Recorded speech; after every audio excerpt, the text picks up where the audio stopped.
Qurilish qilishdagi eng ko'p tarqalgan yolg'onlar. 2 etajli uy qursam juda ko'p pul ketadi. Yolg'on. 2 etajli uy qurilsa to'ppa kompaktni bo'lib tushganning hisobiga joydan ham, poydevordan, tomdan va tannarxdan yutasiz. Qo'shimchasiga uy juda chiroyli va hashamatli ko'rinadi. Podushkasiz uy qursam ham 50 yil turib beradi. Bu yolg'on. Bu gap oldingi qurilgan uylarga taqqoslab aytilgan. Nimaga? Unda podushkasi fundament qo'yib, ustiga pashtang taxta tashab, taxtadan sinch qilib, orasiga guvala yoki g'ish urib, izolyatsiya qilib yashalavergan. Uyning ichki qismidan utepleniya qilgandim, energiya xarajatim kamaydi.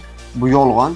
Utepleniyani binoni tashqi qismidan qilinadi. Issiq va sovuqlik tashqaridan keladi. Binoingiz ichida mog'orlash ham bo'lmaydi. Energiya xarajatingiz ancha kamayadi. Uyni isitish yoki sovutish o'ylamaslik kerak. Shu mavjud issiq sovuqlikni ancha vaqt ushlab qolishni o'ylash kerak. Proyektsiz qurilish qilsam ham idealimdagi uyni chiqara olaman. Bu yolg'on. Proyektsiz uy qursangiz hisobingizni ham, idealingizdagi uyingizni ham chiqara olmaysiz, qo'shimchasiga vaqtingizni ham yutqazasiz. Qurilishda shunaqa xatolarga yo'l qo'ymaslik uchun sahifamga obuna bo'ling, foydali ma'lumotlarni berib boraman.